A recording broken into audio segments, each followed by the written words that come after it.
Dear students, आप देख रहे हैं मॉडल सेट नंबर 1 हिंदी ए का। तो हिंदी ए का कंप्लीट सॉल्यूशन देखते हैं चलिए इस वीडियो के माध्यम से। और आपका जो है मैंने साइंस को हिंदी प्लस इंग्लिश वर्जन में दे दिया है, उसको जरूर देख लेना। उसके अलावा मैंने इंग्लिश का दे दिया है, उसको भी आप देख लेना। चलिए स्टार्ट करते हैं। और आपको इसी वीडियो के एंड में आपको प्लेलिस्ट मिल जाएगी, ताकि आपको कोई परेशानी ना हो। डिस्क्रिप्शन में भी प्लेलिस्ट अवेलेबल है, वहाँ से भी आप देख सकते हैं। एक गद्यांश दिया गया है, इस गद्यांश को आपको पढ़ना है और दिए गए प्रश्नों के उत्तर देने हैं। सबसे पहले मैं आपको बता दूं, आपको जब भी प्रश्नों के उत्तर देने हो तो फटाफट आप गद्यांश को एक नज़र जरूर मार लें, ताकि आपकी हैबिचुअल जो है ना पढ़ने वाली आदत क्या करती है कि आपको एक नुकसान पहुंचाती है, आप आंसर गलत लिख देते हैं। तो सबसे बड़ी दिक्कत ये होती है। जैसे जैसे आप इन पैसेजेस को पढ़ करके सॉल्व करना सीख जाएंगे, 9th 10th 11th 12th में जैसे जैसे आप जाएंगे, आपको आसानी हो जाएगी, बिना पढ़े भी आप आंसर दे सकते हैं। लेकिन अभी फिलहाल अभी आप इनको जरूर पढ़िएगा।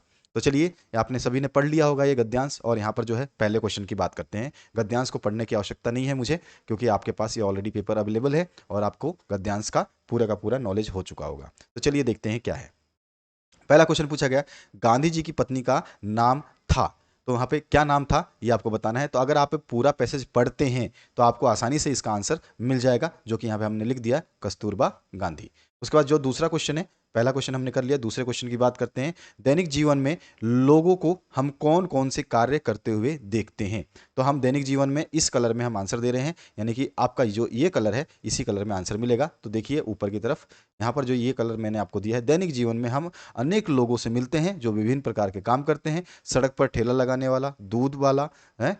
देखिए आपको मैं बताता हूँ, दैनिक जीवन में जो है हम अनेक लोगों से मिलते हैं जो विभिन्न प्रकार से ये काम करते हैं। सड़क पर जो है ठेला लगाने वाला होता है, दूध वाला है, नगर निगम में सफाई कर्मचारी होते हैं, कार्यालय कर्मी होते हैं, स्कूल अध्यापक, हमारे सहकर्मी और अन्य कई लोग। ठीक है। शिक्षा, वेतन, परंपरागत चलन और व्यवसाय के स्तर पर कुछ लोग जो है निम्न स्तर पर कार्य करते हैं, तो कुछ उच्च स्तर पर। ये सारा का सारा आपको आंसर लिखना होगा, तब जाके आपका आंसर कंप्लीट माना जाएगा। तो पहला आंसर आपका ये हो गया। ठीक है, फर्स्ट का आंसर आपको यहाँ से लेकर के यहाँ तक लिखना होगा। इसके बाद जो है दूसरे का आंसर है ये। ठीक है, सेकंड का आंसर यहाँ तक है। इसके बाद यानी कि ये टोटल लाइन जो है ये सेकंड का आंसर बता रही है आपको। इसके बाद आते हैं हम नेक्स्ट क्वेश्चन की तरफ। देखिए नेक्स्ट क्वेश्चन क्या कह रहा है। नेक्स्ट क्वेश्चन है, बाबा आमेट और सुंदर लाल बहुना अपने किन किन कार्यों के लिए जाने जाते हैं। तो चलिए बहुगुणा के कार्य को देख लेते हैं। तो यहाँ पर देखिए इनका कार्य को इस इंक में मैंने बताया, यहाँ से शुरू है। बाबा आमेट ने भी समाज द्वारा तिरस्कृत जो है कुष्ठ रोगियों की सेवा में अपनी संपूर्ण जीवन जो है समर्पित किया था। और सुंदरलाल बहुगुणा ने अपने प्रसिद्ध चिपको आंदोलन के माध्यम से पेड़ों को संरक्षण प्रदान किया। तो यहाँ पर आपका थर्ड का आंसर कंप्लीट हो जाएगा। ठीक है, आराम से पैसेज में सारे आंसर्स अवेलेबल हैं, बस आपको केवल देखना है। अब आते हैं हम नेक्स्ट क्वेश्चन की तरफ। जो है नेक्स्ट क्वेश्चन आपके पाठ्य पुस्तक संबंधी प्रश्न जो है खंड ब आपका जो ख है इसमें से पूछा गया है। ठीक है, तो देखिए किन्हीं चार प्रश्नों के उत्तर देने हैं आपको। तो बालिका मैना ने सेनापति हे को अपने कौन कौन से तर्क देकर महल की रक्षा के लिए प्रेरित किया। तो उन्होंने कौन कौन से तर्क दिए थे, बस आपको यही बताना है। तो तर्क बता देना है। तो बालिका मैना ने अपने पिता के महल की रक्षा के लिए निम्नलिखित तर्क दिया। मैना ने तर्क दिया कि महल को गिराने से सेनापति की किसी उद्देश्य, ठीक है, किसी उद्देश्य की पूर्ति ना हो सकेगी। ठीक है। दूसरा है, मैना ने अंग्रेजों के विरुद्ध जो है शस्त्र उठाने वाले को दोषी बताया और कहा कि इस जड़ पदार्थ मकान ने उसका कोई अपराध नहीं किया। ठीक है ना, यानी कि ये मकान जो है उसका कोई अपराधी नहीं है। और तीसरा जो तर्क है, अंत में मैना ने सेनापति हे को अपना परिचय देकर कहा कि उन्हें उनकी पुत्री मेरी की सहेली की रक्षा ही करनी चाहिए। ठीक है, तो इस तरह से आपका आंसर हो जाएगा कंप्लीट। अगले क्वेश्चन की बात करते हैं। अगला जो है, महादेवी वर्मा उर्दू फारसी क्यों नहीं सीख पाई। तो इसके भी आंसर्स आपको देने हैं। तो देखिए, लेखिका उर्दू फारसी इसलिए नहीं सीख पाई क्योंकि, हम पॉइंट वाइज देंगे, आंसर आसान होगा और लिखने में सारे के सारे नंबर आपको मिल जाएंगे। ठीक है ना। तो यहाँ पे जो है, उसके घर में कोई उर्दू फारसी का माहौल नहीं था। ठीक है, जिससे बचपन में उसे इस भाषा को सीखने के लिए प्रोत्साहन नहीं मिला। इसके अलावा जो है, लेखिका के मन में यह बात बैठ गई कि उर्दू फारसी सीखना उसके वश की बात नहीं है। जब मन में ही बैठ जाए तो वो चीज़ नहीं सीखी जा सकती। और इस भाषा को सीखने में वह रुचि नहीं लेती थी। ठीक है, क्योंकि उसके मन में बैठ चुका था, तो इसीलिए रुचि भी उत्पन्न नहीं हो रही थी। और उर्दू सिखाने वाले मौलवी के आने पर वह चारपाई के नीचे छिप जाया करती थी। तो इस तरह से आप पॉइंट में अगर आप आंसर लिखते हैं ना, तो आपको पूरे मार्क्स आसानी से मिल जाते हैं और इसी तरह सुंदर और साफ साफ लिखेंगे आप। अगला क्वेश्चन देखिए, कोयल की कूक सुनकर कवि की क्या प्रतिक्रिया थी, ये आपको बताना है। तो कोयल की कूक सुनकर के कवि को लगता कि कोयल कोई संदेश लेकर आई है और संदेश विशेष है, तभी वह अर्धरात्रि में आई है, नहीं तो सुबह तक प्रतीक्षा करती। ठीक है। इसके बाद में नेक्स्ट जो है आपका क्वेश्चन, उसकी बात करते हैं। बच्चे काम पर जा रहे हैं, कविता के आधार पर कवि क्या बतलाना चाह रहा है। तो यहाँ पर कवि यहाँ उन सामाजिक और आर्थिक परिस्थितियों की ओर हम सबका जो है क्या कर रहा है, ध्यान आकर्षित करना चाहता है। ठीक है ना।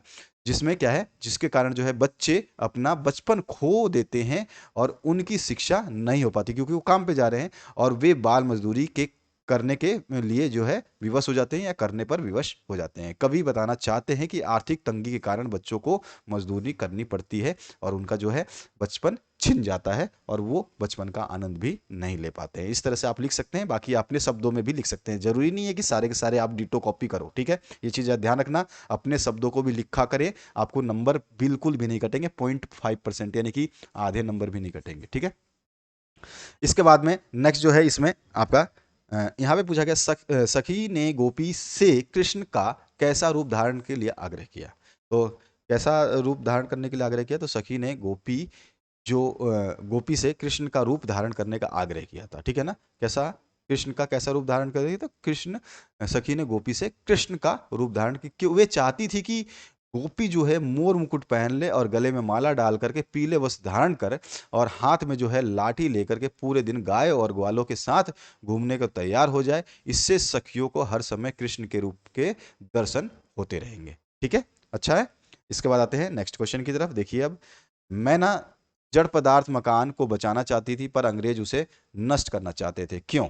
तो यह मैना उसी मकान में पली बड़ी थी और उसी में उसकी बचपन की, पिता की, परिवार की यादें जो है समाई हुई थी। इसीलिए वह जड़ मकान उसके लिए जो है भरी पूरी जिंदगी के समान था और वह उसके जीवन का भी सहारा हो सकता था। इसलिए वह उसे बचाना चाहती थी। अंग्रेजों के लिए वह राजमहल उसके दुश्मन नाना साहब की निशानी थी। ठीक है ना। और वे उनकी हर निशानी को मिट्टी में मिला देना चाहते थे, ताकि देश पर फिर से कोई अंग्रेजों के विरुद्ध जो है आवाज ना उठाए और बगावत ना करे। ठीक है ना। आप अपने शब्दों में पिरो सकते हैं बहुत प्यार से और सार्थक अर्थ निकलना चाहिए, तो आपका आंसर सही हो जाएगा। अगले क्वेश्चन की बात करते हैं। अगला क्वेश्चन है, निम्नलिखित प्रश्नों में से किसी दो के उत्तर देने। ठीक है। तो देखिए, रीढ़ की हड्डी शीर्षक एकांकी के द्वारा लेखक ने समाज की किन बुराइयों की ओर संकेत किया है। तो यहाँ पे आ जाएगा, इस शीर्षक में समाज की सड़ी गली मानसिकता को व्यक्त किया गया है तथा उस पर जो है प्रहार किया गया है। ठीक है, समझ में आ रहा है आपको। क्योंकि जो है रीढ़ जो है शरीर का मुख्य हिस्सा होता है, वही उसको सीधा रखने में मदद करता है, उसमें लचीलापन होता है जो कि शरीर को मुड़ने, बैठने, झुकने, कूदने में मदद करता है। इस लचीलेपन के कारण ही शरीर हर कार्य करने में सक्षम है। व्यायाम के माध्यम से रीढ़ की हड्डी जो है हड्डी के लचीलेपन को जो है बनाए रखते हैं। और उसी तरह समय के अनुसार पुरानी रीति रिवाजों या परंपराओं का बदलना भी आवश्यक है। यही समय की मांग होती है। जब ये रीति या परंपराएं जो है मनुष्य के हित के स्थान पर उसका अहित करने लगे, तो वे विकार बन जाती हैं। क्या बन जाती हैं? विकार बन जाती हैं। ध्यान रखना, विकार बन जाती हैं। और विकार बन जाती हैं तो क्या होगा? तो विकार बन जाती है, तो यही बहुत बात कही है। रीढ़ की हड्डी क्यों यहाँ पे एग्जाम्पल दिया गया, यहाँ पे रीढ़ की हड्डी की ही बात हो रही है। रीढ़ की हड्डी शीर्षक के एकांकी में तो है ना। तो यहाँ पर जो है उसके वजह से ही उसको ही हम समझा रहे हैं कि रीढ़ की हड्डी का क्या इंपॉर्टेंस है, और इसी को हम समाज की कुरीतियों में, यानी कि यह एकांकी जो समाज में व्याप्त इन विकारों पर कटाक्ष है, यानी कि प्रहार है ये। ठीक है, प्रहार है। और हमारा समाज इन मानसिकताओं का गुलाम बनकर बिना रीढ़ वाली शरीर होता जा रहा है। और बिना रीढ़ वाला शरीर जानते ही आप, मुड़ेगा नहीं तो टूटेगा सही। तो दूसरी तरफ यहाँ शंकर जैसे लड़कों से भी यह तात्पर्य है कि बिना रीढ़ का हड्डी का। ठीक है, यहाँ पे शंकर जैसे लड़कों से क्या तात्पर्य है कि वो बिना रीढ़ की हड्डी का। इस प्रकार के लड़कों का अपना कोई व्यक्तित्व नहीं होता, उनके अंदर भावना नहीं होती, संवेदना नहीं होती है, और ना ही उनका कोई चरित्र होता है। ठीक है, ये सारी उम्र जो है दूसरों के इशारों पर जो है चलते रहते हैं। इनका क्या है, इनका कुछ भी नहीं हो सकता। और ये लोग जो है समाज के ऊपर सिवाय बोझ के जो है कुछ नहीं होते। इसलिए उमा ने इसे बिना रीढ़ की हड्डी वाला कहा है। तो इस तरह से आप जो है अपने शब्दों में आसानी से लिख सकते हैं। अच्छे क्वेश्चंस को अच्छे तरीके से लिखिएगा, जल्दबाजी नहीं करना है, आप आराम से पढ़िएगा। एक बार जब आप समझ लेते हैं तो आपको याद हो जाना है। गरीब आदमी का शमशान नहीं उजाड़ना चाहिए, आज से स्पष्ट करना है इसका। तो गरीब आदमी का शमशान नहीं उजाड़ना चाहिए, इस कथन का आज से यह है कि गरीबों गरीबों के रहने का आसरा नहीं छीनना चाहिए, ठीक है। माटी वाली जब एक दिन मजदूरी करके घर पहुंचती है तो उसके पति की मृत्यु हो चुकी होती है। अब उसके सामने जो है विस्थापन से ज्यादा पति के अंतिम संस्कार की जो है चिंता हो जाती है। और बांध के कारण सारे शमशान पानी में क्या होते हैं, डूब चुके होते हैं। और उसके लिए घर और शमशान में कोई अंतर ही नहीं रह जाता, क्योंकि घर भी डूबा हुआ है, ठीक है, और शमशान भी पानी में डूबा हुआ है। तो कैसे फर्क करोगे। और इसी दुख के आवेश में वह क्या कहती है, यह वाक्य कहती है, गरीब आदमी का शमशान नहीं उजाड़ना चाहिए, ठीक है। इसके बाद आते हैं नेक्स्ट क्वेश्चन पे। नेक्स्ट क्वेश्चन देखिए, समाज में महिलाओं को उचित गरिमा दिलाने हेतु आप कौन कौन से प्रयास कर सकते हैं। तो आप अपनी मर्जी से भी लिख सकते हैं, कुछ प्रयास हम आपको बता रहे हैं, इनको प्रयास को आप लिख सकते हैं। तो समाज में जो है महिलाओं को उचित गरिमा दिलाने हेतु हम निम्नलिखित प्रयास कर सकते हैं। मोस्ट इंपॉर्टेंट आईएमपी में ये आपका क्वेश्चन है, ठीक है। तो यहाँ पर जो है स्त्री शिक्षा में हमें योगदान देना चाहिए, ठीक है ना। तो ये पहला पॉइंट हम पॉइंट वाइज लिखेंगे तो हमारे को आसानी से याद रहेगा, ठीक है। तो हम क्या क्या योगदान दे सकते हैं। पहला पॉइंट तो हम स्त्री शिक्षा में योगदान देंगे, तो ये क्या होगा, उचित गरिमा दिलाने का काम करेगा, महिलाओं की स्थिति मजबूत करेगा। और अपने समय की महान एवं विदुषी स्त्रियों का उदाहरण समाज में प्रस्तुत करना है ना, क्योंकि जो भी आपके समय में देखिए पुराने ज़माने से ही बहुत सारी महिलाएं हैं जो बहुत सारे काम कर चुकी हैं, जिनके बारे में आपने बुक्स में पढ़ा है। कोई रॉकेट साइंस करके चांद पर चला जा चुका है, किसी ने पूरे क्या कहते हैं आक्रमणकारियों से अपने आप को अपने किले को, अपने राज्य को सुरक्षा प्रदान किया है। तो आपने बहुत सारी चीज़ें पढ़ी है जिसमें रानी लक्ष्मीबाई आती हैं, है ना। तो इस तरह से उनका एग्जाम्पल्स दे सकते हैं। उसके अलावा जो है उनके मान सम्मान का अगर हम ध्यान रखते हैं तो उनको क्या मिलेगा, प्रोत्साहन मिलेगा, उनकी गरिमा ऊंची होगी, बढ़ेगी, ठीक है। महिलाओं के प्रति ये निष्ठा रखनी चाहिए, ठीक है। क्या है कि आज भी जो है बहुत लोग और बहुत सारे कल्चर में ऐसा है कि वो महिलाओं को सम्मान नहीं देते हैं। वो बराबरी नहीं, हम ये नहीं कह रहे कि आप बराबरी करो, लेकिन बराबरी मत समझो तो सम्मान तो करो। गलत मत बोलो, अच्छा नहीं बोल सकते तो गलत भी मत बोलो। कहते हैं ना कि कम से कम अच्छा ना सोचे तो किसी का बुरा तो मत सोच, ठीक है ना। तो ये चीज़ें होनी चाहिए। और मीडिया आदि द्वारा जो है अस्तित्व की गरिमा बनाए बनी रहे, यह देखना चाहिए, ठीक है ना। मीडिया जो है ये भी इसमें अहम भूमिका निभाती है, जिसमें अश्लील चित्र आदि पर प्रतिबंध बिल्कुल लगा देना चाहिए, ठीक है ना। ये सबसे बड़ा एक जो है विकार है समाज के अंदर। उसके अलावा जो है लड़के और लड़की को समान अधिकार मिलने चाहिए। अधिकारों की बात है तो सभी को, मानव है, सभी मानव को, सभी ह्यूमन बींग्स को जो है सारे के सारे अधिकार जो है वो समान होने चाहिए, ठीक है। अधिकार की बात कर रहा हूं मैं, ठीक है। आगे हम बता सकते हैं और भी चीज़ें, ठीक है। लड़के और लड़की को समान अधिकार मिलने चाहिए, जो मैंने बताया आपको। और हमें महिलाओं को हीन दृष्टि से नहीं देखना चाहिए, अरे ये तो लड़की है, अरे यार ये तो औरत है, क्या कर लेगी। तो ये सब चीज़ें नहीं है, ठीक है ना। ये चीज़ भी एक हमारे को जो है अपने आप में नीचा नीचे करती है। उसके अलावा महिलाओं को उचित सम्मान देना चाहिए, हमेशा मैंने बताया। आप भले ही कुछ ना करो लेकिन उनके मान सम्मान का ध्यान रखो, उनको सम्मान दो। और आप अगर एक बार सम्मान देते हैं तो आपको दावा करता हूं मैं, महिलाओं से आपको मैक्सिमम जो है मैक्सिमम मैक्सिमम सम्मान आपको देखने को मिलेगा, ठीक है। और महिलाओं को अपनी इच्छा अनुसार हर क्षेत्र में आगे बढ़ने को लिए प्रोत्साहित करना चाहिए, प्रोत्साहन देना चाहिए। तो इस तरह से ये सारे पॉइंट्स जो हैं लिख सकते हैं। आपको और भी कोई पॉइंट्स अगर आते हैं आपके माइंड में तो उनको भी लिख सकते हैं, आपको पूरे नंबर मिलेंगे, टेंशन की बात नहीं। अब आते हैं खंड ग में, जिसमें रचना आता है। रचना में क्या है, 4 दिनों का अवकाश चाहिए, प्रार्थना पत्र लिखना है आपको अपने प्रधानाचार्य को, अथवा में है आपका अपनी छोटी बहन को समय का सदुपयोग की सलाह देने हुए एक पत्र लिख देना है, बस इतना सा है। तो इन दोनों को देख लेते हैं। सबसे पहले प्रार्थना पत्र लिख देंगे सेवा में करके। आपको कोई स्कूल स्कूल का नाम तो दिया नहीं है, तो अपने अपने स्कूल का नाम लिखे, अपने प्रधानाचार्य जो भी आप लिखना चाहें, अपने स्कूल का नाम, अपने जो भी क्षेत्र का नाम लिखना चाहें, विषय जरूर लिखे। 4 दिनों के अवकाश के लिए तो 4 दिन का अवकाश लिख देंगे। महोदय से निवेदन कर देंगे कि मैं आपके विद्यालय का कक्षा 9वीं का नियमित छात्र हूं। अत्यंत खेद सहित मैं आपको बताना चाहता हूं कि मैं कल विद्यालय से लौट रहा था, तब अचानक बारिश जो हुई, बारिश है उसमें भीगने के कारण मुझे ज्वर आ गया है या बुखार आ गया है। चिकित्सक ने मुझे दवा लेने के साथ साथ 4 दिनों के लिए आराम की सलाह दी है, या 4 दिनों का आराम करने का जो है वो दिया है। और इसके बाद में अतः आपसे निवेदन है कि आप मुझे 4 दिनों की अवकाश देने की कृपा करें।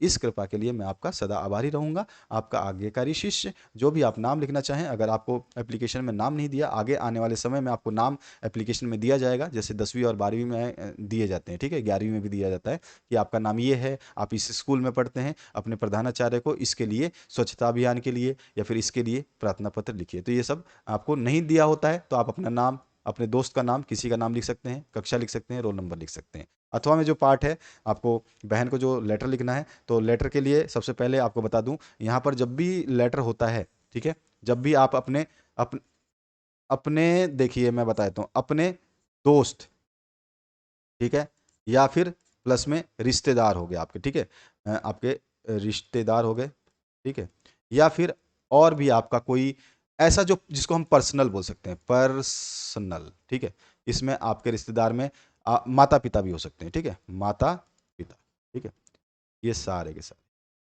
आपका दोस्त हो, रिश्तेदार हो, माता पिता हो, जिनको हम पर्सनल जानते हैं, ठीक है, पर्सनली मिले हुए हों या जानते हो, उन सभी का जब लेटर लिखते हैं तो हमें जो है सबसे पहले क्या लिखना है, यहाँ पर हमें अपना एड्रेस लिखना है। किसका एड्रेस लिखना है? अपना, अपना पता। किसका? अपना पता। मैं जहाँ पे हूँ, मैं अपना पता, यानी कि आप अपने गली का, मोहल्ले का, जरूरी नहीं कि आप एग्जैक्ट सच में वही पता लिखो, आप कुछ भी लिखो। अगर एप्लीकेशन में दिया ही नहीं है, आपके लेटर में पता दिया ही नहीं है, आगे मैंने बताया जैसे 10वीं 11वीं 12वीं में लेटर में पता दिया जाता है कि आप वहाँ के निवासी हैं और आपका दोस्त वहाँ रहता है, तो आप उसको अच्छे उसके लिए, अच्छी छुट्टियां बिताने के लिए पत्र लिखिए, ठीक है, बुलाने के लिए पत्र लिखिए, शादी में निमंत्रण के लिए पत्र लिखिए। तो उसमें एड्रेस को ध्यान रखना पड़ता है, वो हम आगे डिस्कस करेंगे जब जैसे आपकी क्लास चेंज होगी। तो यहाँ पर ध्यान रखना है कि यहाँ पर जो है आपका जब पर्सनल लेटर लिखेंगे तो आपका अपना पता आएगा। जब पर्सनल नहीं लिखेंगे तो मैं बताऊंगा उस समय जब वो लेटर आएगा, क्योंकि अभी मैं बताऊंगा तो आपको समझ में नहीं आएगा। तो अपना पता कब लिखना है? जब आपका अपना पर्सनल लेटर हो, ठीक है, पर्सनल लेटर मतलब दोस्त को लिखा हो, रिश्तेदार का लिखा हो, या फिर माता पिता को लिखना हो, उनको सभी को, ठीक है, दादा दादी को, चाचा चाची को, ये सारे के सारे रिश्तेदार में ये लोग आते हैं। भाई बहन, दोस्त, यार, मित्र, सभी के लिए अपना पता ऊपर लिखना है, ठीक है। अपना पता लिखने के बाद में ध्यान रखना, मैं जो बता रहा हूँ, हमेशा डेट जरूर लिखना, ठीक है। पता के बाद, अपना पता के बाद में क्या लिखोगे? डेट, दिनांक। दिनांक लिखोगे। दो चीजें लिखने के बाद में आपको कुछ नहीं करना है, अब सीधे सीधे जिसको लिखना है पत्र उसका नाम लिख देना है। प्रिय, जो भी है, आप किसी को सुनीता लिखे, अनीता लिखे, बबीता लिखिए, कुछ भी लिखिए, आपकी मर्जी है। तो इस तरह से आप कोई भी यहाँ पे नाम डाल सकते हैं, क्योंकि नाम आपको बताया नहीं है। और मैं यहाँ पे फिर आप बता देंगे कि मैं यहाँ पे ठीक हूँ और आशा करता हूँ कि तुम भी वहाँ कुशल होगी। और मुझे तुम्हारे द्वितीय चरण की जो है परीक्षा के बारे में पता चला, जिसका परीक्षा जो जून में है। अब तुम्हारी परीक्षा काफ़ी नज़दीक भी है, आने लगी है। इसमें तुम्हें इसलिए मैं तुम्हें यही कहूँगा कि हमेशा की तरह पढ़ाई को अ, हमेशा की तरह पढ़ाई को कल पर मत टालो, समय के महत्व को समझो। समय के लिए बताना है तो समय के महत्व को समझो और खूब मेहनत करो, अन्यथा इसका सीधा असर जो है तुम्हारे परीक्षा परिणाम पर पड़ सकता है। इस तरह से आप बता करके लेटर लिख सकते हैं, अपने शब्दों को और भी उजागर कर सकते हैं। मैंने केवल आपको समझाया है कि इस तरह से आपको लेटर लिखना है। समय के उपयोग के बारे में, समय बहुत बहुमूल्य है, एक बार समय आ जाए, चला जाएगा तो वो दोबारा लौट के नहीं आएगा, आप भी जानते हैं। ये शब्द वाक्य जो है इनमें आप डाल सकते हैं, एक दो लाइनें और बढ़ा करके आप लिख देंगे और फिर लास्ट में लिख देंगे, माँ माँ और पिताजी को मेरी तरफ से नमस्कार कहना, ठीक है। इस तरह से आप लिख सकते हैं। क्लियर है? अगर आप का यहाँ पर, अगर आप होस्ट जैसे कि आपने ये हॉस्टल में लिखा है, तो हॉस्टल के लिए माँ और पिता का ज़रूरी नहीं है, ठीक है। ये माँ और पिता का आपको लिखने की ज़रूरत नहीं है जब हॉस्टल के लिए लिख रहे हैं, क्योंकि वो हॉस्टल में है तो माँ और पिता को नमस्कार करने आपकी बहन तो जाएगी नहीं, ठीक है ना। लेकिन यही पत्र आप हॉस्टल में होते और आपको अपने घर पे बहन को बताना होता, तो आप माँ और पिता का नाम नीचे जरूर लिखते, ठीक है। तुम्हारा बड़ा भैया लिख करके जो भी आप नाम लिखना चाहें उसका नाम अपना यूज कर सकते हैं, ठीक है। क्लियर हुआ? आगे बढ़ते हैं 7वें क्वेश्चन की तरफ। 7वां क्वेश्चन देखिए, संकेत बिंदुओं के आधार पर जो है एक विषय पे आपको निबंध लिखना है। 150 शब्द होने चाहिए। तो यहाँ पे क्या है, एक तो देखिए, पर्यावरण प्रदूषण गंभीर समस्या, सभी को पता है, आपने बहुत बार लिखा हुआ है। कंप्यूटर एक वरदान, ये भी आपका है। कभी कभी ये कंप्यूटर वरदान या अभिशाप इस तरह से भी आता है। स्वच्छता का महत्व, स्वच्छ भारत अभियान, इस नाम से भी आ सकता है। एक ही चीज को 4 नामों से जाना जाता है और इन सभी को आपको मैं पहले भी करा चुका हूं, इसको थोड़ा ध्यान से कर लेना। मैंने एक जो है प्रदूषण के बारे में लिख दिया, प्रदूषण क्या क्या का अर्थ है। यहाँ पे जो भी चीज़ें हैं, संकेत बिंदु क्या है प्रदूषण में, अर्थ बताना है, प्रकार बताने हैं, कारण बताने हैं, सुधार बताने हैं, उपसंहार बताना है। इसी तरह से अगर आप कंप्यूटर का लिखते तो भूमिका, आविष्कार, उपयोग और दुष्परिणाम और उपसंहार, इन चीज़ों को जरूर ध्यान रखें, अन्यथा आपके नंबर कट जाएंगे। तो इस चीज़ को आपको हमेशा ध्यान रखना है। क्लियर हुआ आपको? ये चीज़ ध्यान रखना है, कभी भी एग्जाम पेपर को बड़े ध्यान से पढ़ना है, अन्यथा यहीं पे नंबर कटते हैं। फिर बाद में बोलते हो मैं तो यार सारे करके आया था लेकिन मेरे नंबर क्यों नहीं आए। तो नंबर इसलिए नहीं आए कि आपने शायद क्वेश्चन को ढंग से पढ़ा नहीं। इसलिए बोलता हूँ कि जब भी आप कभी क्वेश्चन पढ़े तो एक बार ध्यान से पढ़ें, दिमाग शांत रखें, टेंशन ना ले। एग्जाम में नहीं आ रहा है तो भी टेंशन लेना का, टेंशन लेने से क्या आ जाएगा? नहीं आएगा ना, तो फिर टेंशन लेना ही नहीं है। ठीक है, क्लियर हुआ ये बात?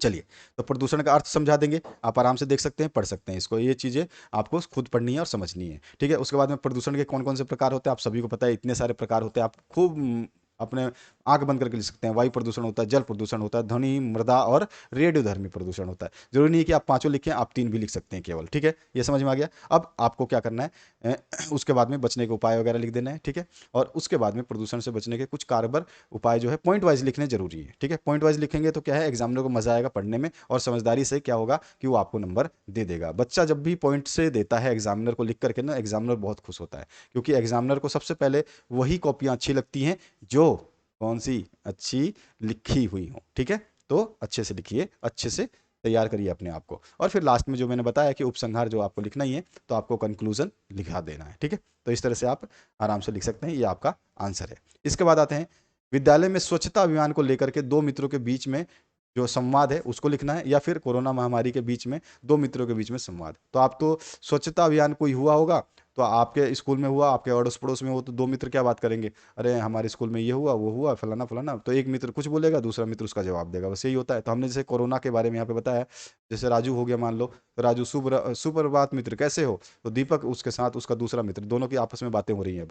तो इसने बोला कैसे हो, तो इसने बोला मैं ठीक हूँ, तुम कैसे हो, तो इसने, राजू ने भी बोला मैं भी ठीक हूँ। ठीक है, मैं ठीक हूँ, मैं भी ठीक हूँ, यहाँ पे आ जाएगा मैं भी लगा देना, मैं भी ठीक हूँ, परंतु आजकल पढ़ाई को लेकर चिंतित हूँ। ठीक है, तो यहाँ पे क्वेश्चन फुल स्टॉप आ जाएगा। उसके बाद में दीपक क्या बोलता है, राजू ने तो बता दिया कि मैं पढ़ाई लेकर चिंतित हूँ, हाँ दोस्त तो ये भी चिंतित है भैया, हाँ मैं भी चिंतित हूँ, इस कोरोना महामारी का हमारी शिक्षा को बहुत जो है कोरोना महामारी ने, इस कोरोना महामारी ने, ठीक है, इस कोरोना महामारी ने हमारी शिक्षा को बहुत प्रभावित किया है। तो राजू, पढ़ाई के साथ साथ रोजमर्रा की जिंदगी भी इससे काफी प्रभावित हुई है। अब उसने तो शिक्षा के बारे में बताया, और इसने क्या बताया कि पढ़ाई तो हुई है, साथ साथ में जो जिंदगी में नॉर्मल जो चीजें हैं उनको भी प्रभावित किया है। इस तरह से हम 4-5 वाक्य लिखेंगे, हर लाइन का जो है मतलब सही निकलना चाहिए।